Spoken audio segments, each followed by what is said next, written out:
ಆಚಿ ಮಸಾಲ. ಎಂತ ಅಡಿಗೆಯ ರುಚಿಯಾಗೋ ರಹಸ್ಯವು 20 ರೂಪಾಯಿ. ಭಿಕ್ಷುಕಿ ಮನೆಯಲ್ಲಿ ಕೆದಕಿದಷ್ಟು ಸಿಗುತ್ತಲೇ ಇದೆ ಕಾಸಿನ ರಾಶಿ.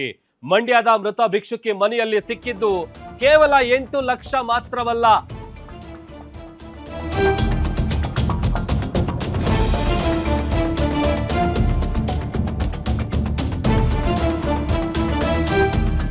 ಭಿಕ್ಷುಕಿ ಮನೆಯಲ್ಲಿ ಕೆದಕಿದಷ್ಟು ಸಿಗುತ್ತಲೇ ಇದೆ ಕಾಸಿನ ರಾಶಿ.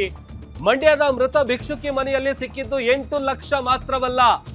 ವೃದ್ಧೆ ಹೂರ್ ಉನ್ನಿಸಾ ಮನೆಯಲ್ಲಿ ಸಿಕ್ಕಿದ್ದು 30 ಲಕ್ಷಕ್ಕೂ ಹೆಚ್ಚು ಹಣ.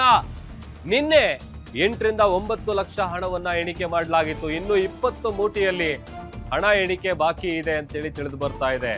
ಮಂಡ್ಯದ ಗುತ್ತಲು ಬಡಾವಣೆಯಲ್ಲಿದ್ದಂತ ವೃದ್ಧೆ ಹೂರ್ ಉನ್ನಿಸಾ ಅವರ ನಿವಾಸದಲ್ಲಿ ದೊಡ್ಡ ದೊಡ್ಡ ಮೂಟೆಗಳು ಸಿಕ್ಕಿತ್ತು. ಆ ಮೂಟೆ ತುಂಬಾ ಚಿಲ್ಲರೆ ಕಾಸುಗಳು, ಜೊತೆಗೆ ಆಕೆ ಭಿಕ್ಷೆ ಬೇಡಿ ತಂದು ಕೂಡಿಟ್ಟಿದ್ದಂತ ಹಣ ಇದು. ಸಹೋದರಿ ಜೊತೆ ಬಾಡಿಗೆ ಮನೆಯಲ್ಲಿದ್ರು ಮೃತ ಹೂರ್ ಉನ್ನಿಸಾ ಅವರು. 2 ವರ್ಷದ ಹಿಂದೆ ಹೂರ್ ಉನ್ನಿಸಾ ಅಕ್ಕ ಸಾವನ್ನಪ್ತಾರೆ. ಅಂದಿನಿಂದ ಒಬ್ಬಳೇ ವಾಸ ಮಾಡ್ಕೊಂಡಿರ್ತಾರೆ. ಅಜ್ಜಿ ಮನೆಯಲ್ಲಿ ಸಿಕ್ಕ ಹಣ ಗುತ್ತಲು ಬಡಾವಣೆ ಮಸೀದಿಗೆ ಸುಪರ್ದಿಗೆ ನೀಡಲಾಗಿದೆ ಅನ್ನುವಂತ ವಿಚಾರ ಕೂಡ ಗೊತ್ತಾಗ್ತಾ ಇದೆ. ಮತ್ತೊಂದು ಕಡೆ ಈಗ ವೃದ್ಧೆಯ ಕುಟುಂಬಸ್ಥರಿಗೆ ಸಮುದಾಯದ ಮುಖಂಡರು ಮಾಹಿತಿಯನ್ನು ಕೂಡ ನೀಡಿದ್ದಾರೆ. ಸಂಬಂಧಿಕರು ಬಂದ ಬಳಿಕ ಹಣ ಎಣಿಕೆಯನ್ನ ಮಾಡಿ ಅದನ್ನ ಹಸ್ತಾಂತರಿಸುವುದಕ್ಕೂ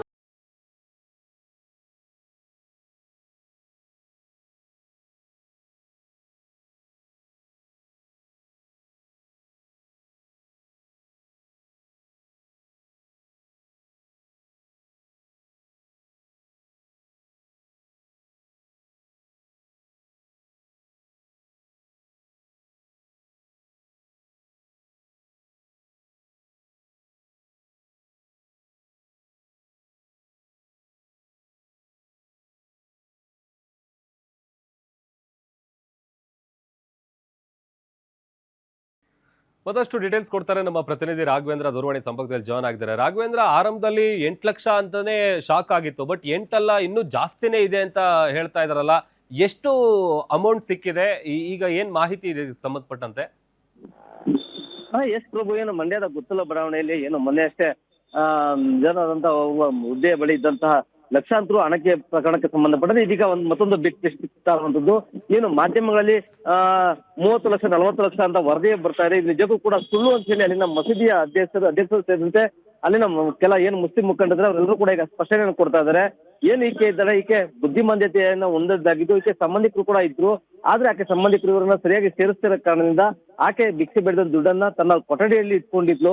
ಆದ್ರೆ ಆಕೆ ಸತ್ತ ಬಳಿಕ ಆ ಒಂದು ಹಣವನ್ನ ನಾವು ನೆನ್ನೆ ಎಣಿಕೆ ಮಾಡಿದ್ವಿ. ಅದರಲ್ಲಿ ಕೇವಲ 8 ರಿಂದ 10 ಲಕ್ಷ ಮಾತ್ರ ಸಿಕ್ಕಿದೆ. ಆದ್ರೆ ಮಾಧ್ಯಮಗಳಲ್ಲಿ ಇವೆಲ್ಲವನ್ನು ಬಿಟ್ಟು 30 ಲಕ್ಷ 40 ಲಕ್ಷ ಅಂತ ಸಿಕ್ತು ಅಂತ ಹೇಳಿ ತೋರಿಸ್ತಾ ಇದ್ರೆ ನಿಜಕ್ಕೂ ಕೂಡ ಇದು ಒಂದು ರೀತಿ ವಿಷಾದದ ಕೆಲಸ. ಯಾಕೆಂದ್ರೆ ಇಷ್ಟೊಂದು ಮೊತ್ತದ ಹಣ ಯಾವ್ದು ಕೂಡ ಸಿಕ್ಕಿಲ್ಲ. ಸಿಕ್ಕಿಂತ ಹಣವನ್ನ ಈಗ ನಾವು ಅವರ ಸಂಬಂಧಿಕರಿಗೆ ಕೊಟ್ಟಿದ್ದೀವಿ, ಮಸೀದಿಗೆ ನಾವು ಯಾವುದೇ ಕಾರಣಕ್ಕೂ ಕೂಡ ಬಳಸಿಲ್ಲ ಅಂತ ಹೇಳಿ ಅಲ್ಲಿನ ಮುಸ್ಲಿಂ ಮುಖಂಡರು ಈಗ ಹೇಳಿಕೆಯನ್ನ ಕೊಟ್ಟಿದ್ದಾರೆ. ಅದ್ರ ಜೊತೆಗೂ ಕೂಡ ಏನೀಗ ಮುದುಕಿ ಬಳಿ ಇದ್ದಂತ ಹಣವನ್ನೆಲ್ಲ ಕೂಡ ಏನು ಮಸೀದಿಯವರು ತಗೊಂಡು ಹೋಗಿದ್ದಾರೆ ಅನ್ನೋದು ಕೂಡ ವಾಸ್ತವ ಅಲ್ಲ. ಅದು ಸತ್ಯಕ್ಕೆ ದೂರವಾದ ಮಾತು ಆರೋಪವನ್ನು ಕೂಡ ಮಾಡ್ತಿರುವಂತದ್ದು Prabhu. Okay, thank you Raghavendra.